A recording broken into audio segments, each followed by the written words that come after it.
I'm still burned out. Let's begin. Today's video is going to be all about CachyOS. Its majestic majesty of stuff going on and more. Now, here's the thing.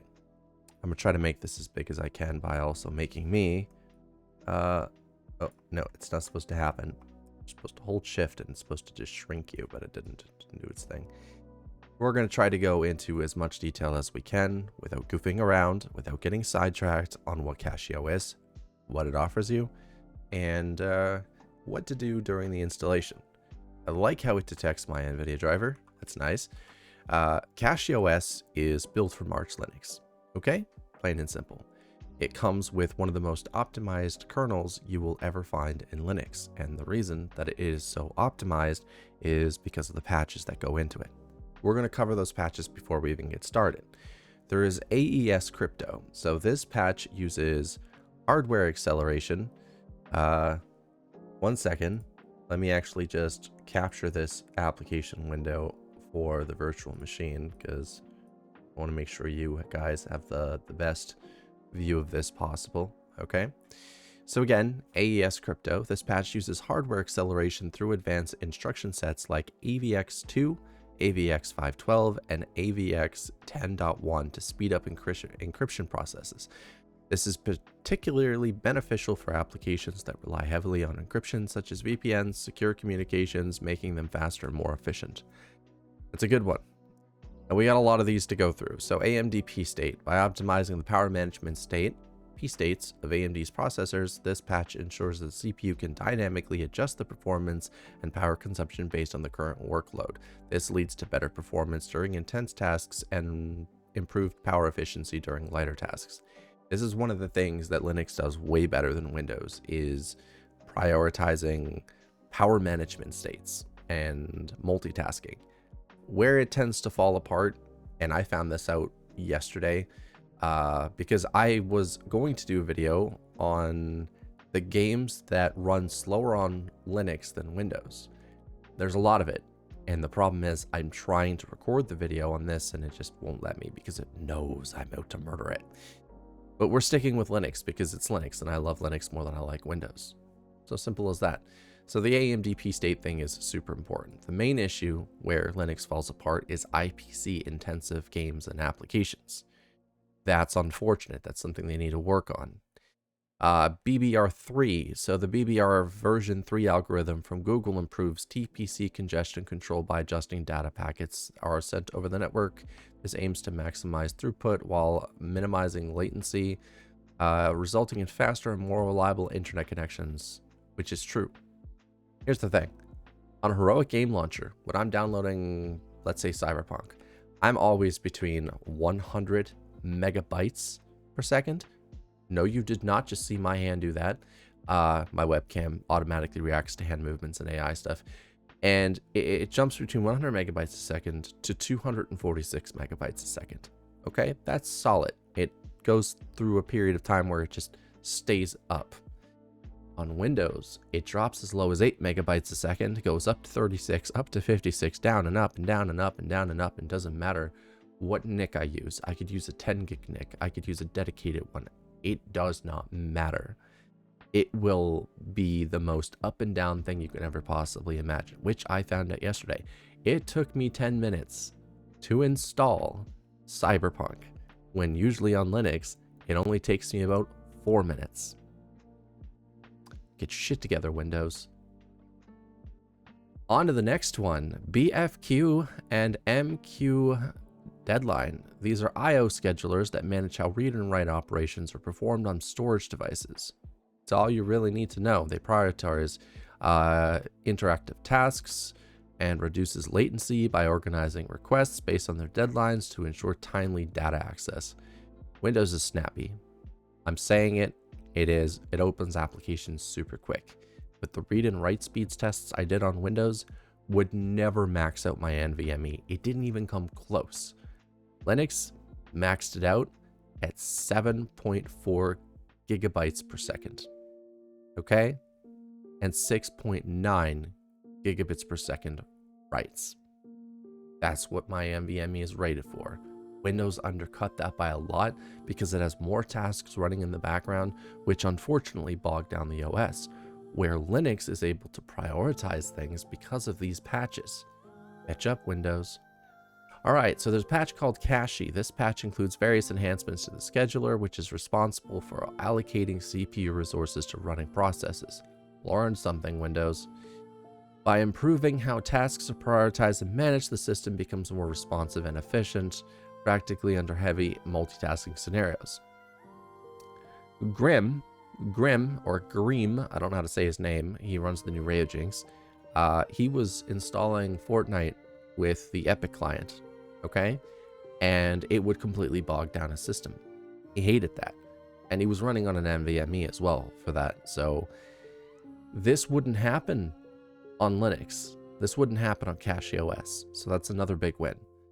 Don't be a Windows user. Fortnite's not worth it. It's not. I'm sorry. Now, we need to move on. Intel pstate. We all know what Intel pstate does. It's exactly like the AMD pstate, where it does power management, better balance of performance, power consumption is lower. It ensures the CPU can ramp up performance when needed and saves energy during idle periods. Great. By the way, if you're wondering if a pstate's snake oil, it's not. Look, on Windows, my laptop's around 70 Celsius on idle. On Linux, it's around 30. Yeah, and the 6.12 kernel makes it even cooler, so AMD pstate for the win. Alright, so KSM, kernel, same page merging. It helps conserve memory by identifying and merging identical memory pages used by different processes. This is especially useful in virtualization environments and multiple instances that are run in the same concurrent, I don't know how to say some words, reducing overall memory pages. Remember, I have brain damage. I also have autism, so certain words do not work with my brain. So IE9UO, this patch helps prevent the system from becoming unresponsive when it's nearly out of memory by optimizing memory management and reducing latency. It ensures smoother performance under high memory pressure, avoiding thrashing excessive paging. Nice. Now there's NT-Sync. So adding support for the NT-Sync driver allows for more efficient synchronization of time-sensitive operations, which can be crucial in certain networking and real-time applications where precise timing is important. My head's already starting to hurt from this. I'm not this type of guy. I'm trying something new for you guys. Please appreciate this. Don't forget to subscribe and hit the like button, because by the time I'm done this video, I'm gonna have a massive headache. Per core. So per core performance is what I'm gonna call it. By enabling the performance monitoring tool perf to read energy usage from each CPU core individually, this patch provides more granular insight into power consumption. This can help in fine-tuning the performance and identifying power-hungry processes. There's also a 2T patch that ensures compatibility with T2 security chips found in MacBooks. And then there's ZSTD by basically it allows for, it's basically swap memory. I don't even have to explain that one to you. Ooh, that was a lot. Yeah, it was. There's other notable things, like they added support for X3D chips to automatically deal with those. So your best performance for X3D chips is going to be on Linux, believe it or not, which is really nice. So if you're thinking of that 9800 X3D, well, here you go. Yay. So heading into this, now we can finally get to this. If you're going to be installing NVIDIA, you're going to choose this option. If you choose any other option, you are not going to have the NVIDIA driver on boot up. We've come across this issue before. So NVIDIA chooses this one. People on Mesa chooses this one. If you're on legacy hardware, you're going to choose this one. Because we're in a virtual machine, we're choosing the first one. Now, why I wanted to do this video, people ask me a more detailed explanation of what CachyOS is, and I want to kind of provide that the best I can. So I hired AI to help me explain these patches because I have a rough understanding of them, but I wanted to give you an understanding, like a more in-depth understanding, as if, I don't know, everything was put down to a level where anybody can understand it, because not everyone's going to be a developer, okay? Now, by default, CachyOS is ADE, okay? That's fine with me. I don't mind that at all. Most people are going to be drawn to KDE due to the fact that it looks like Windows. I'm not drawn to KDE because I don't like Windows. I'm not a Windows guy. I'm a Gnome guy. I like nice, clean looking interfaces. Now, I'm really hoping that this is actually going to connect and work, because it better. Oh, really? Let me try to get this working, because we're going to need networking.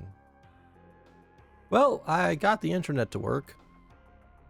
I injected my Ethernet, but the strange part is it's still working normally.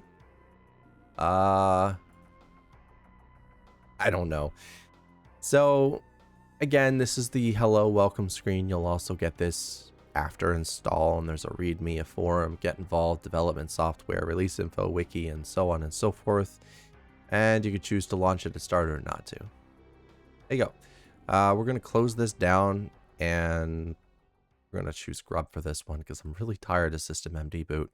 It did some shady stuff that I don't like. So this is the installer.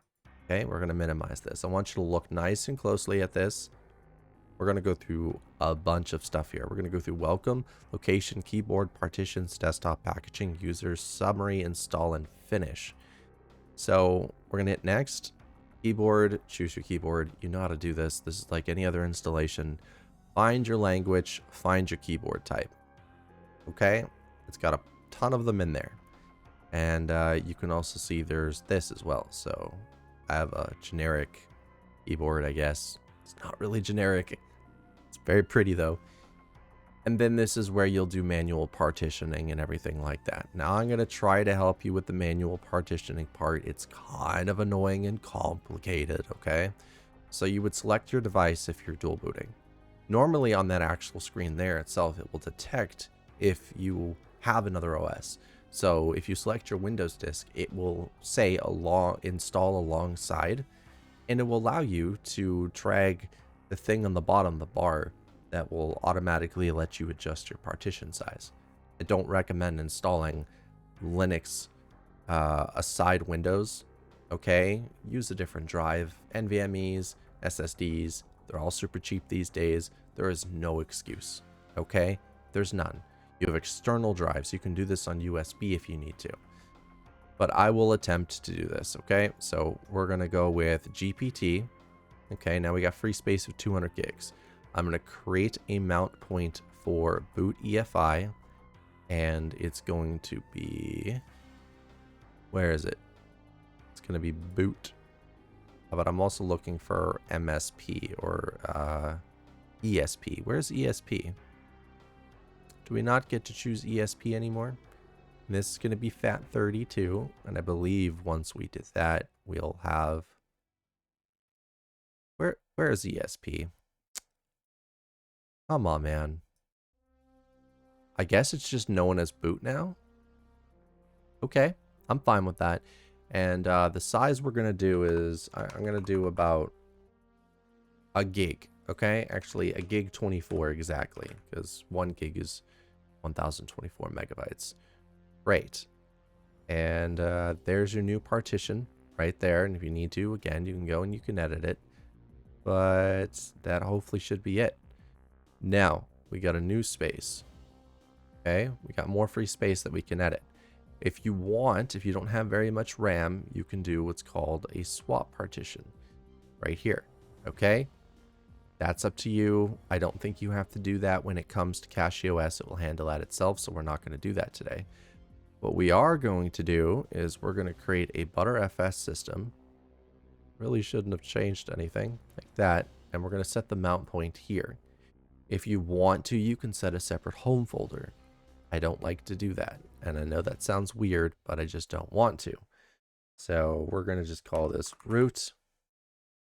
Okay. So there's root. And if we edit this, we're going to call this the boot drive. Like that. Excellent. And that's really all you should need to be able to boot, unless you want to add another partition, which pretty much means you can add master boot record as well.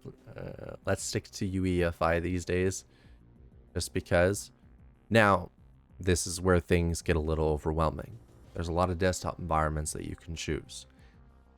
Everything from, no, actually, I don't even know what the hell this is. Like, I've used this before. I didn't like it. So this, and this, with this, and this, and this are all amazing, including this. They're fine. They're desktop environments that you're used to. They'll mimic things like Windows and Mac OS in some ways, and they'll set you up and ready to go. Where actually this too, because I have used Wayfire before, Sway is a Windows manager, so it's quite lacking in terms of modern features. And what I mean by that is, you know how you're used to doing this? Yeah? Well, now that doesn't happen unless you enable floating. Same goes for Qtile. I mean, you got a nice little UI. It's a tiling based system. They have everything you need there to get everything up and running. You have OpenBox. They do have a bar set up. Everything's done by right clicking and stuff, so it's kind of interesting. This is Gnome. They call it Mate, even though there's no little weird thing above the T. We just call it Mate. And these two are probably the lightest desktop environments you could use. Here's Hyprland. Yeah, it's another tiling manager thing. And it looks nice. You can customize it any way you want. But I don't really enjoy it. And then you got i3. Again, these are all super complicated. If you're a new user of Linux, you're just going to skip these altogether. Unless you just want to jump into something complicated. And then we have Cosmic. This is in beta 3 or alpha 3. It's not for daily use. It lacks a lot of modern features. Most people end up going with Plasma and Gnome. Both have HDR, both have variable refresh rate support, both have high refresh rate support. These are the guys that usually most people go with. And Cinnamon is, well, Cinnamon's Cinnamon. It's really outdated and kind of just finding its way to Wayland. Same thing for XFCE4. It's finding its way to Wayland. And that won't be out till probably December sometime. So you want to use Wayland if you want a modern desktop experience. You only kind of really have, oh, I guess 3 options. Yeah. I guess I should probably install this to kind of just show you guys what's going on with this. So, yeah, let's just install Firefox. If you need printing support, it's there. HP printers, the accessibility tools are here. Like, honestly, I wish I could just do this. Like, look at this. This is all I want to do because I want to show you everything. You know? But it's not going to let me hit next. That's the problem. Okay? And that bugs me a lot because, like, maybe I want to try it more than one desktop environment, but it's not going to let me. It's annoying. Anyway, Matt's the name. 1250 is the game. Do not log in automatically with your password. And there you go. That's how you install CachyOS. Okay, so we're going to just hit done.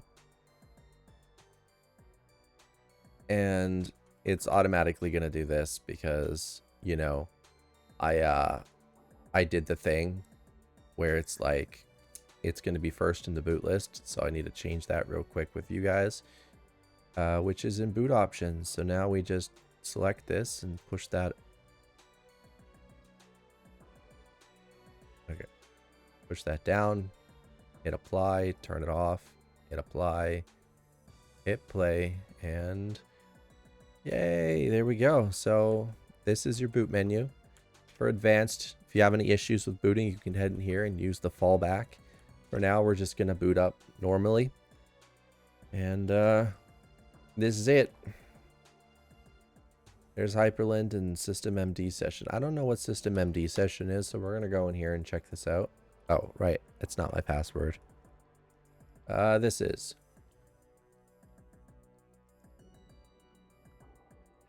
I didn't even know what that was. So we're just going to go and force reset that because that wasn't working. Okay. Once again, booting's super quick on Linux, by the way. So we're going to just go to Hyprland. We're going to enter a password. Again, not my password. And there we go. Welcome to Hyprland. The configuration's a bit off. Hyprland, blah, blah, blah. Decorated drop shadows not exist. So that's fine. This is not a very good example of anything, but if we hit oh, well, I don't want to do that. So Control A. That was weird. So that, again, I'm trying my best to learn how to use this. Is this it? Is there a menu here at all? How the hell do you use this thing? See what I mean by it's really weird and complicated? Oh, and that did stuff. That opened up stuff. Yeah, it doesn't work the best when it comes to, you know, things, I guess is the right term. 40%. What are you? You're a capture button. You're a power button. And I can't, for the life of me, remember how to just use this like this. Because, again, we have this huge thing in front of us. So, it's one of those things where you just want to, like, force off and reinstall the entire OS. But as you saw, it did boot. So, it is able to, I did do it right, which is nice. So, we're just going to go do this, and we're going to reinstall it real quick with Gnome. I think this would also be the perfect timing to show you the install alongside feature, because we have 200 gigs to work with, which means we have enough room to figure things out. So we're going to click Grub again, and I'm going to minimize you and minimize you. We're going to hit next, next, and next, and install alongside. So this is the thing. We can just go like, it should let us. There we go. See? You can just do this. So what we're going to do is we're going to just like do that.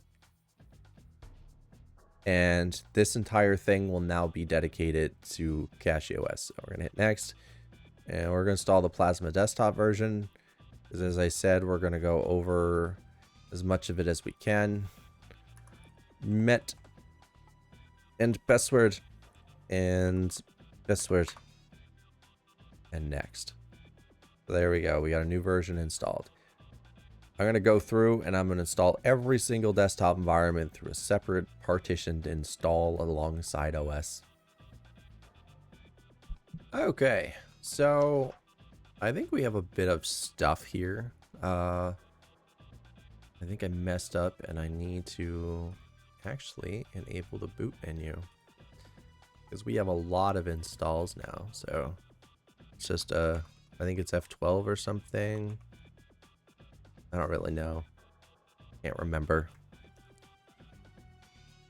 I think it's F12.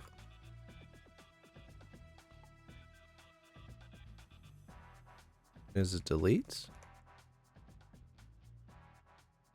I can't remember the damn thing at all.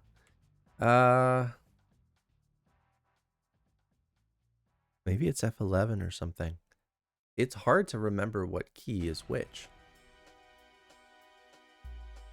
You know what I mean? All right, so this is the GNOME version of CachyOS. We're going to start here, I guess. When you first enter in, you're going to see install apps, install tweaks. Tweaks pretty much just, I'll let you tweak things. You can refresh your key, remove orphans, clear packages, remove a DB lock, do a system update, reinstall all packages. I wish I knew that. Install the gaming packages, snapper support, rank mirrors. What you're going to want to do first is rank mirrors, because here's the thing. You want the fastest download speed possible when it comes to anything else you're going to set up next. What, how much that say? Wow, those are some bad friggin' mirrors. What about these ones? Yeah. Oh, these ones, that one's a little better. Yeah, you'll never find a mirror that matches your full speed. And it's unfortunate that, again, speed needs to be distributed between others and not just yourself. So it is what it is. But hopefully you'll find one that comes close, like what we just saw above, which was right here. So yeah, the fastest speed that we got was 109 megabytes a second. So that's pretty good. After that's done, you can refresh the key rings, or you can do a system update. Let's do a system update. Even though we just finished installing a brand new system, there's nothing to do there. Now, this is profile sync for their browser, and BFTune automatically tunes your system on the fly. If you have Bluetooth, you're going to want to click this button. For the rest, I don't know. And as for install apps, there's browsers, as you can see. So we can go into browsers, and Brave, Google, yada yada yada. They need to add Edge here. I'm sorry guys, but you need to. Your email, your office suites, your ebooks, text editors, and so on and so forth. Media recording, look at that. There's OBS Studio. And yeah, there's even password managers. So that's nice. Other than that, this is pretty cool. I think this is definitely one of the nicer little side things that you can get. This is what comes installed. So let's take all the Gnome maps and just shove them all into a thing real quick. Get in the hole. You too. You move away. Go away. In there you go too. Go. And you're going in there. Now this, minus this one, these are all CachyOS apps. Well, what CachyOS goes to install. And again, we're going to put, yeah, that should be, and I'm not sure about network tools, but Tour, I know. Just like, these are all CachyOS type things. So that's why we're putting them in here.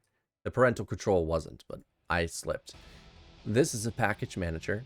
So makes things easier for you if you don't want to end up using, what do you call it? The terminal. You don't have to use the terminal at all, which is nice. Terminal is involved here though, in case you do want to type out an actual package. So if we want OBS, we get OBS, a whole bunch of add-ons and stuff. And again, there's Proton VPN, Proton Pass. Your VPN should be in here. If you want to install Cosmic, we'll install all of Cosmic. If you want to install cutefish, you can do that.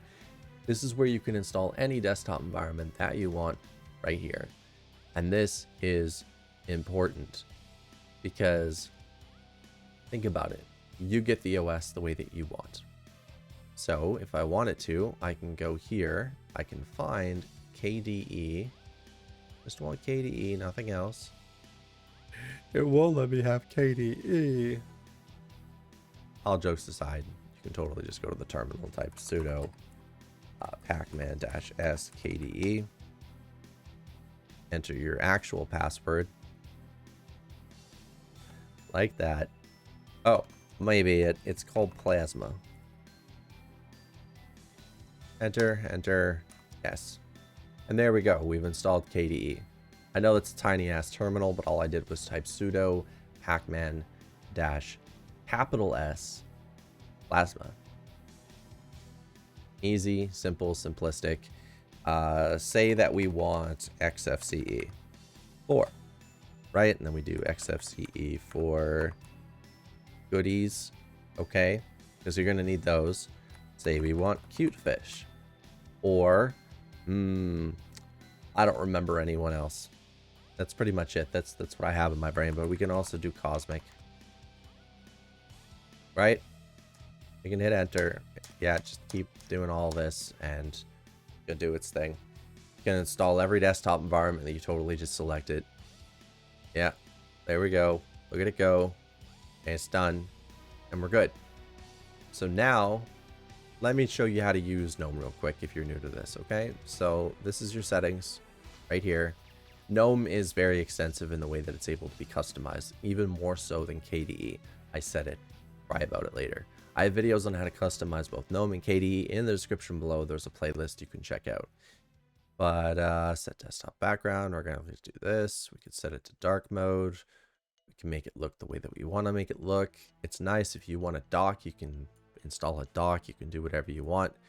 This is where you deal with your user, date, time, region, about.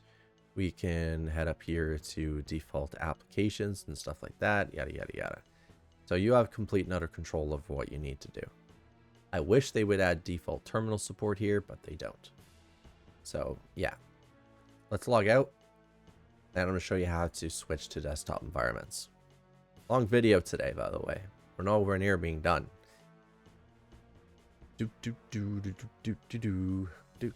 Sometimes it just doesn't want to like go to the login screen.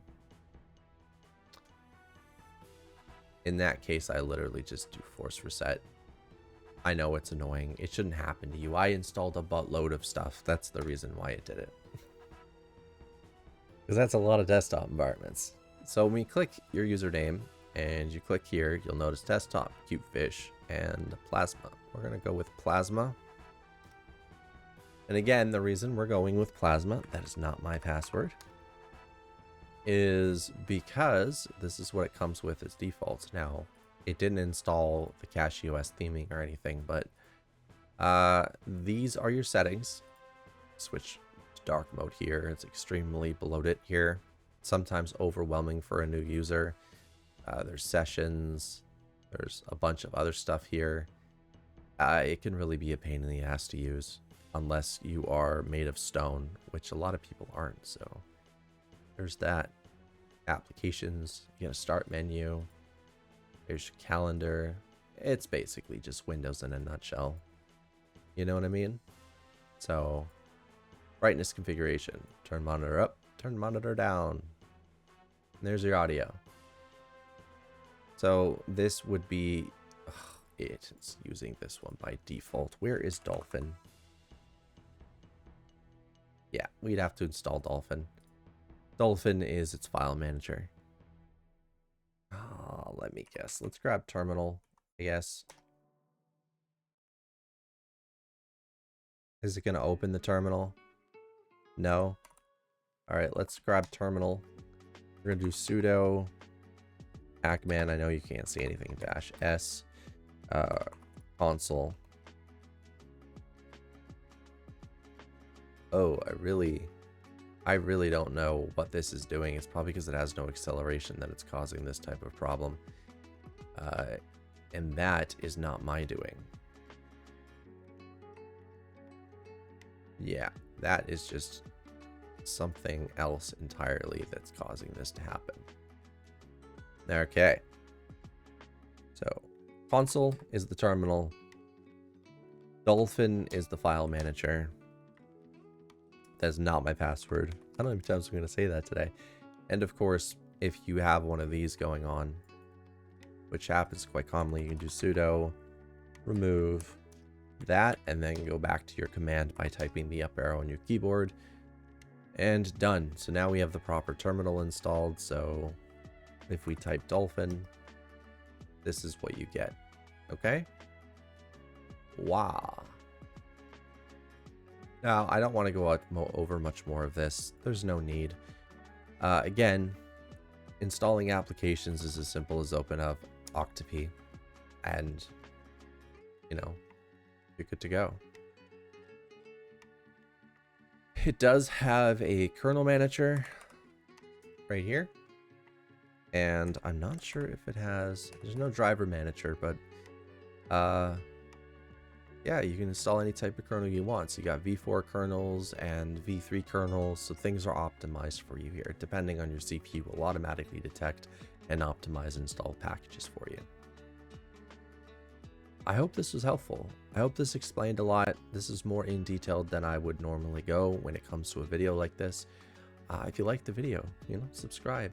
Don't forget to share it, and bye.